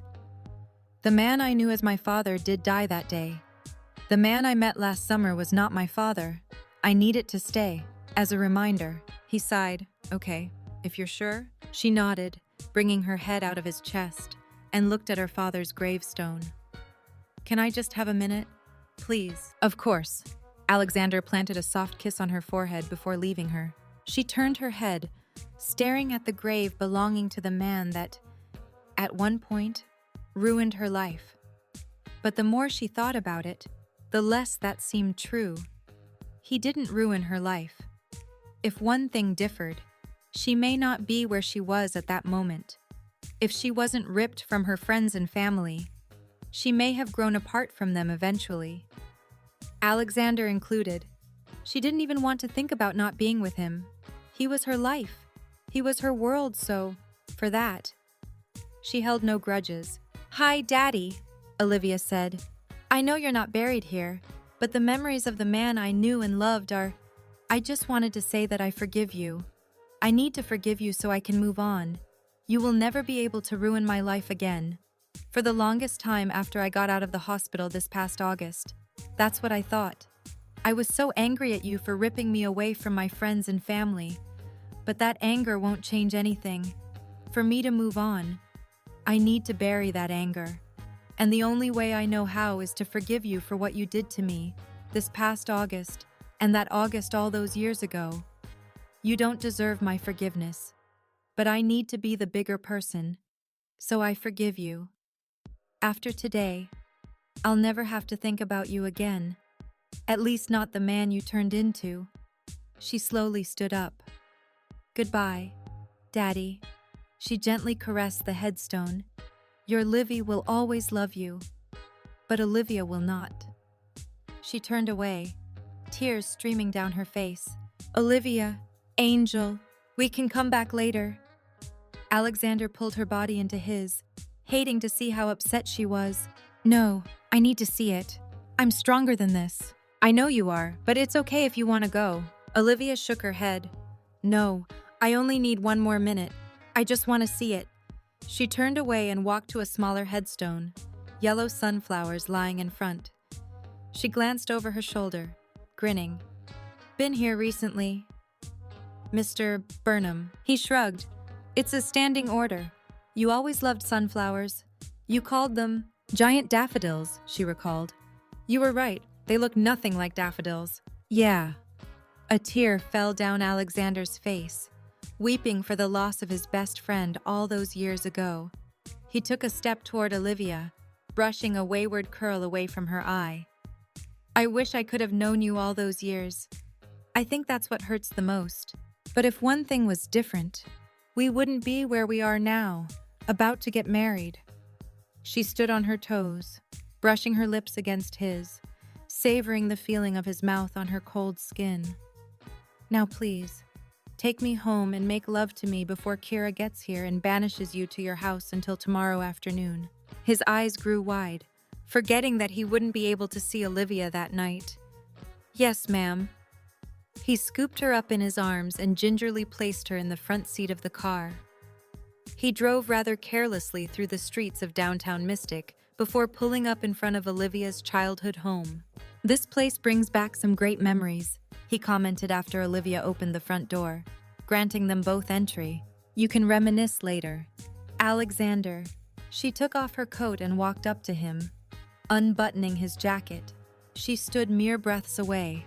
"Right now, I need you inside of me." She looked into his vibrant green eyes and felt shivers run through her body. He crushed his lips to hers and pushed her against the wall of the kitchen. "God, Olivia, just a simple kiss and I'm ready to ravage you." She leaned her head back, giving him access to her neck. He nipped her earlobe, planting rough kisses on her skin. She moaned out in response. You like that? He asked coyly. Yes, she exhaled. I need to feel your lips on me. Don't stop. We'll make love tomorrow night, he growled. I plan on fucking you right now. Right here against this wall. Now take off your clothes, he demanded. Olivia's heart started to race. She loved the two very different sides of Alexander. It was one of the many things she loved about him. She stood staring into his green eyes, overwhelmed with love. What did I say? Olivia Alexander asked, snapping her back from her thoughts. Sorry, what he said, grabbing her nipple through her shirt and pinching. Olivia moaned. Sorry, Mr. Burnham. That's better. Clothes off now. Yes. She quickly rid herself of her sweater and bra, followed by her jeans and panties while Alexander stood watching. Turn around, he said quietly. Olivia obeyed, spinning around, and looked straight ahead at the kitchen wall in front of her, listening to the sound of Alexander's clothes hitting the floor. She could feel him approach behind her. The anticipation was killing her. Put your hands up on the wall. Brace yourself, love. His voice was demanding, but at the same time, soft and sensual. She did as she was told, tremors coursing through her entire body. Out of nowhere, she felt his tongue between her legs as she stood bracing herself against the wall. Fuck, she exclaimed. You like that? Olivia Alexander breathed. God, yes, she replied, his tongue continuing its torturous journey around her clit. You are delicious. Olivia, I just needed a little taste before I have to wait an entire day. She felt him raise himself and, within seconds, he gradually pushed into her, both of them moaning in pleasure. He moved slowly at first, filling her. She held her arms against the wall as he picked up the tempo, flexing in a steady rhythm. I love this view. You have the cutest butt, he said, bringing his hand back and smacking her cheek. She yelped out in surprise before he grabbed onto her hips, his movements still gentle and deliberate. Faster, Alex, she exhaled. She was so close, she needed her release. Already, Olivia. Yes, she exhaled. Damn. He picked up his pace, driving into her, reaching around and tugging on her nipple. Olivia squealed, the feeling of him moving inside of her and pulling her nipples sending her over the edge. She screamed out his name and came undone, the aftershocks of her orgasm lasting several minutes as Alexander found his own release, coming inside of her. He reached around, resting his hand on Olivia's stomach, helping to support her as he gently nipped on her shoulder. I know I say this all the time, but I just love being inside of you. Olivia smiled. And I love it when you're inside of me. Now move it so I can clean your cum off me. Nah, keep it there. Alex, he laughed, withdrawing from her and gently picking her up in his arms. I love you, Olivia. And I love you, Alexander. I can't wait to be your wife. I've been waiting all my life for you to come back to me, and you were so worth it. Chapter 41, Surprise. Kira. Olivia said the following day as she got ready in her childhood bedroom, Can you go down the street and give this to Tyler? Please tell him to give it to Alexander right before he enters the church. She handed her a small envelope. It's his wedding present from me. What did you get him? This is just a card. The present is in the card, Olivia replied, nervous energy coursing through her entire body as she contemplated Alexander's reaction. Okay, I'll be back in a few. Kira left and Olivia returned to stare at the girl in the mirror. She looked the same as she did over a year and a half ago. But she felt so different, like a huge weight had been lifted. She was no longer just going through the motions, trying to survive. She had something to fight for. She had Alexander. She had a family. Finally. Knock, knock, Kira called out, walking into Alexander's house. Hordes of people were milling about in the large living and dining areas, waiting to head to the historic church down the street. Hey, baby, Mo said, wrapping his arms around her. It's our turn next, you know.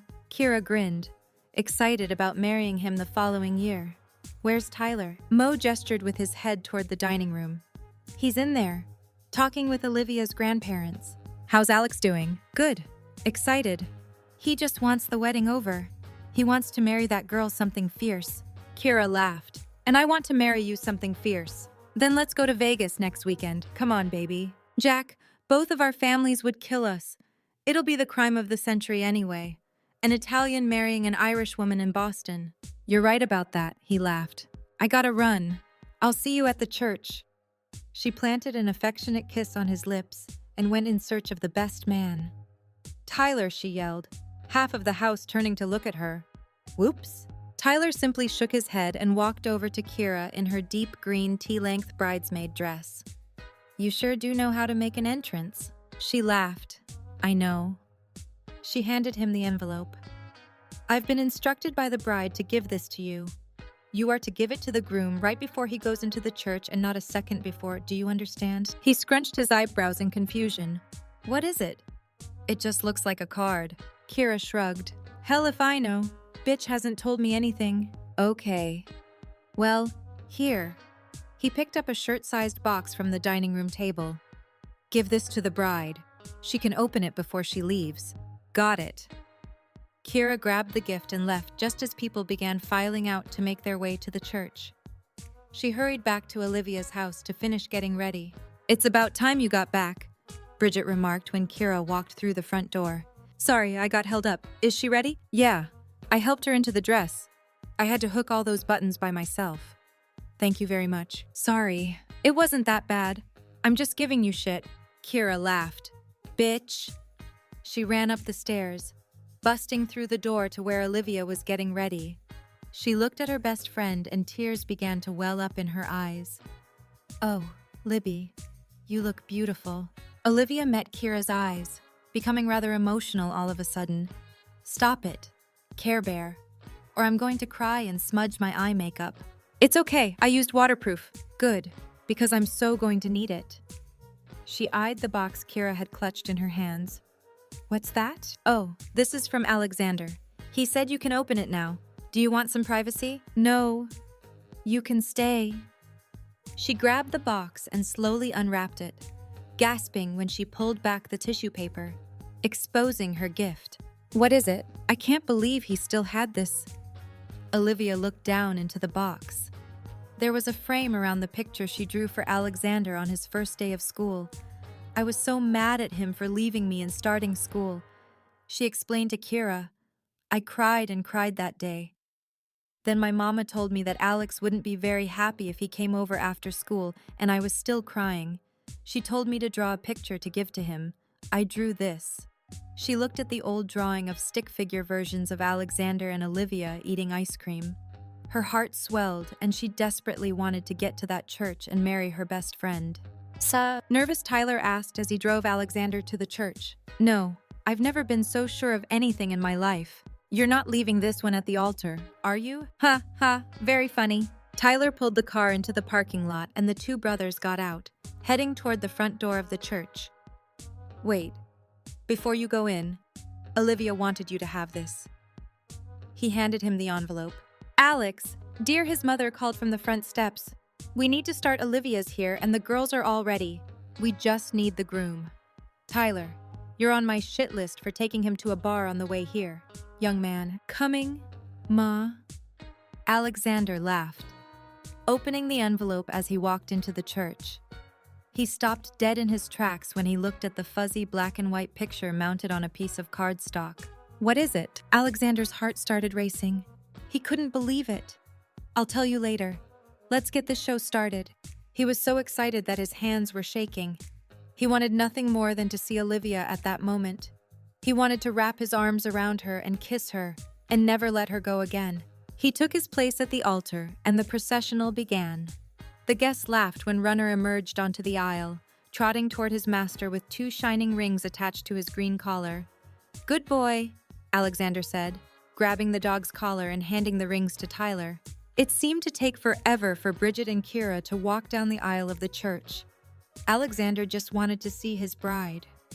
Finally, he heard the music change to the familiar strains of the Beatles' I Will, and he knew Olivia was about to walk down that aisle. His heart started to beat madly in his chest. Finally, she appeared in the doorway carrying a bouquet of sunflowers with Mo standing next to her. He thought it was sweet that she asked him to give her away. She looked amazing, wearing a champagne-colored gown.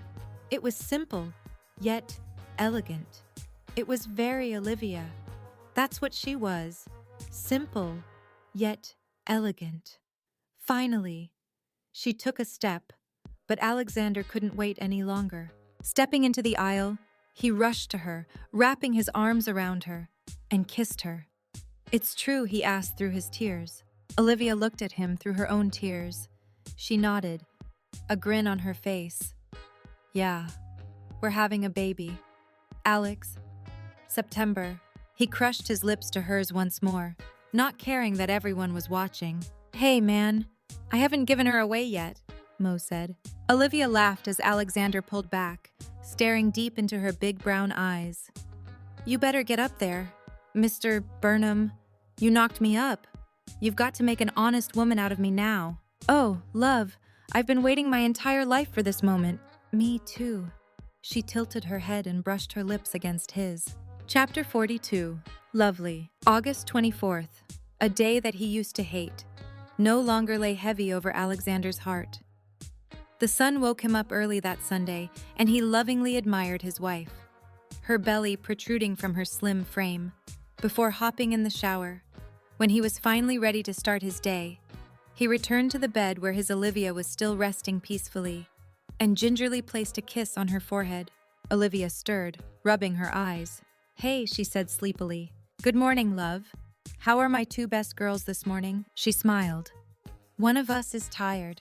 The other one is running a marathon. Take a guess which is which." Alexander laughed. "She's definitely taking after her mama then." He leaned down and planted an affectionate kiss on her lips. "I need to head into the office for a quick meeting.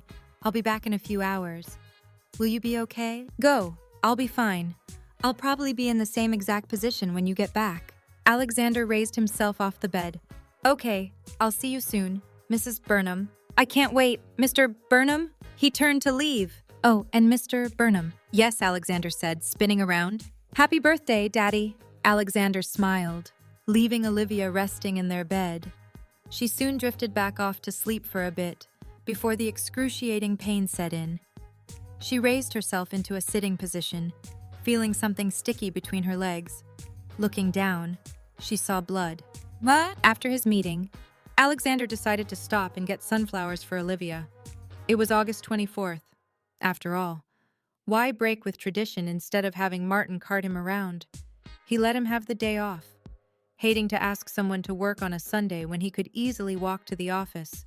After the meeting, he strolled through the city streets of Boston, love overwhelming his heart when the vision of Olivia's pregnant frame flashed through his mind.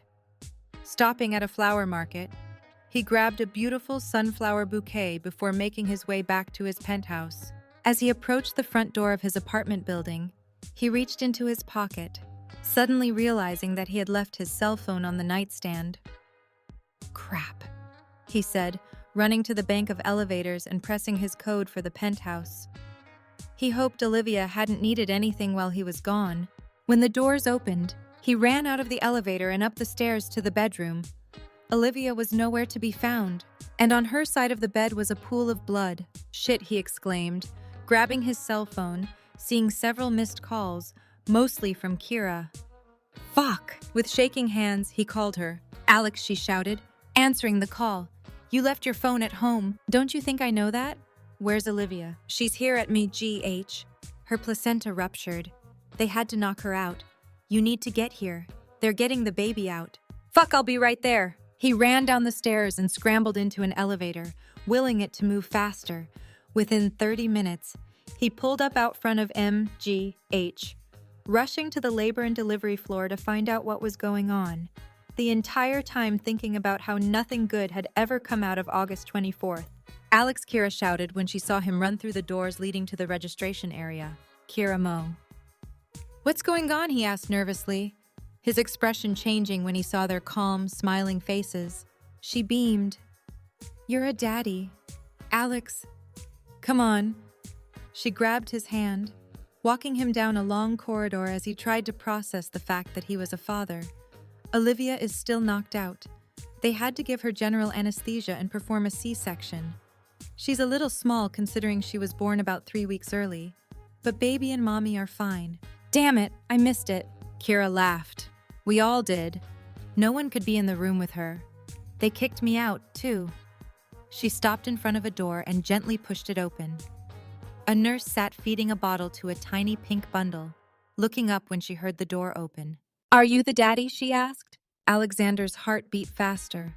Holy crap, I'm a daddy. He simply nodded his head, speechless for the first time in recent history. Good. Then I'll let you do this so she can start to bond with you while Mrs. Burnham sleeps it off. She got out of the rocking chair, and Alexander sat down. Everyone is okay. It was scary for a minute, but Mommy and Baby pulled through wonderfully. May I introduce your daughter? She placed a small bundle in Alexander's arms, and he held his daughter for the first time, rocking her as she drank from the bottle. Am I doing this right? He asked. The nurse smiled. You're a natural. He looked down at his daughter. She wasn't even an hour old, and she already had a full head of dark hair. She kept her eyes closed as she nursed. He rocked back and forth, feeling overwhelmed with love for his Olivia and the little person that they created through their love. Olivia was dreaming the most wonderful dream when she started to hear soft singing. She fluttered her eyes open, staring at comforting pink walls. She gazed over at the far corner of the room where the green-eyed boy sat rocking a little pink bundle, singing a slow version of Isn't She Lovely? She smiled at how perfect everything was. Hi, Daddy? She said after Alexander finished singing to their daughter. He shot his head up, smiling when his eyes met Olivia's gaze. Slowly raising himself off the rocking chair, he walked over to the bed. Hi, Mama. Want to meet our daughter? She nodded and he helped her sit up before placing the newborn in her arms. She's perfect, she commented, looking at her adorable little nose. What do we want to name her? Alexander asked, kissing Olivia's forehead. Melanie, she replied, not even having to think about it. Alexander smiled. Melanie, it's perfect. Olivia held her baby, gently kissing her head, thankful for everything she had. It was truly fitting that little Melanie made her appearance on August 24th. The day that had represented loss and pain for so long now represented something entirely different. It represented second chances. It represented life. It represented love. And above all, it represented family. Prologue. What time are you off tonight? Kira asked as she wiped down the bar. I'm cut at midnight. You. Closing. It's kind of dead. Except for that group of guys over there. They're throwing 'em back something fierce. 2. It's a Tuesday night, for crying out loud. Who gets that hammered on a Tuesday night? Olivia remarked. You have to remember that you're in Boston now, sweetheart. There's a college every 3 feet. It's a little different than Charleston, isn't it? Olivia sighed. Yeah, but that's a good thing. Finally, Kira laughed. Took you long enough to realize this city is far better than Charleston. I've only been here a year. Care Bear. It took me a little bit to get used to the faster pace of everything. I know. I'm just teasing, she said, playfully pushing her friend. That guy over there is kind of hot, don't you think? He looks like he's your age, Kira commented, gesturing with her head to where a group of 8 college-aged guys sat guzzling back beers, apparently celebrating something. I guess, Olivia replied, shrugging her shoulders. Come on, Libs. I know you. He's so your type. Go talk to him. I'm going to take my break before you leave. Anyway, what do you have to lose? She sighed. How many times do I have to tell you I don't date? Yeah, Kira interrupted. You fuck and that's it. I got it. But one of these days, you're going to find someone that sweeps you off your feet, and you'll want something more meaningful. Too bad it's not with the hottie over there, Kira replied cheerily before climbing over the bar and down a long corridor into the staff room, leaving Olivia alone behind the bar with just her thoughts to consume her time. To Alex. A rather drunk kid shouted, his voice ringing through the relatively empty bar. I can't believe you're crazy enough to go through SEAL training. You are one badass motherfucker. Damn straight, Alex slurred, slinging back his beer. He had lost track of how many he had drank that night. He was trying to get his fill while he could. In 2 days, he would be heading back to Norfolk before having to report for training, and he needed to get through. Failing was not an option. He needed this. He needed something that could finally take his mind off her. She still haunted his dreams. He saw her everywhere. Hell, she was even his bartender that night. "That haughty bartender is looking over here," one of Alexander's old Harvard friends said, interrupting his thoughts. "Dude, go talk to her. Get one last piece of ass before your ass is back in the Navy. Come on. Alex, looks like she's about to go home for the night. It's now or never." Alexander grinned and chugged the rest of his beer. He had been enjoying the last month that he was home on leave. He had been screwing girls left and right because that's what he did. He needed to. It was the only way to get her out of his head. The guilt of what happened that day still lay heavy on his heart. "You're right," Alexander shouted, slamming his empty beer bottle on the table. "It's one of my last nights here. Why waste it hanging out with you fuckers?" He stumbled off his bar stool and made his way toward the front door, catching up with the bartender he had his eye on. "Excuse me," he said, trying to get her attention. "This is why I hate bartending," Olivia thought to herself as she spun around, crossing her arms protectively in front of her chest and glaring at the drunk guy who called out to her. Her gaze softened when she saw his brilliant green eyes. He looked so familiar. But she would have remembered meeting someone that devastatingly handsome before. He stood there with a dumbfounded look on his face, remaining silent while Olivia stared. "Well, are you going to talk or are you fucking mute?" she spat out, rebuilding her wall. Alexander ran his fingers through his hair, trying to compose his thoughts. There was something about her that made him nervous. That was a new thing for him. He was never jittery around women. And those eyes. "I just wanted to thank you for taking care of me and my friends tonight," he said, finally finding his voice. He reached into his wallet and took out several large bills. "You made most of our drinks, and I didn't want you to get shortchanged on your tips." He handed Olivia the cash. She looked down. "This is $200. I think that's a little much. Anyway, we pool tips." Alexander shrugged. "I know, but I thought you should have it." Olivia stared at him. "I don't need it. Neither do I. I'm in the Navy. I'm heading for SEAL training in 2 days. This is my last night in Boston," he explained. "Maybe you should donate this money to charity then." "Well, if you won't take my money, let me take you out to breakfast tomorrow." "Why?" "Because," he shrugged, "you're the most beautiful woman I've ever laid eyes on, and I want a good memory of this city before I leave." "I don't think so." Olivia handed the cash back before she pushed past him and out the front door. "Wait," Alexander shouted, following her onto Boylston Street. Olivia huffed, but turned around. There was something about him that made her want to obey him. "What?" Alexander shuffled his feet a little, looking into her big brown eyes, wondering why he felt as if he knew her from somewhere. "At least tell me your name." Olivia sighed. "Sarah. My name is Sarah." She looked across the street and noticed her uncle sitting in his car, keeping an eye on her. He would not be happy if he saw her talking to anyone he didn't know. "I have to go," she said quickly before turning and practically running away. Alexander turned his head to where she was looking before she got spooked. "What the?" He stormed across the street to the car where the reason why he wanted to leave Boston so quickly sat. He threw open the driver's side door. Sarah must have noticed someone looking at us, Alexander thought. "Son," Thomas said. "What?" His eyes went wide, wondering if he realized who he was just speaking with. "Come to spy on me, Dad." "Alex, calm down," he said cautiously, debating whether to tell him about everything. He had been keeping such an enormous secret from him for years, and he was about to go for SEAL training. If he made it through and was sent overseas to work special ops, he may never see his son again. No, it was time to tell him.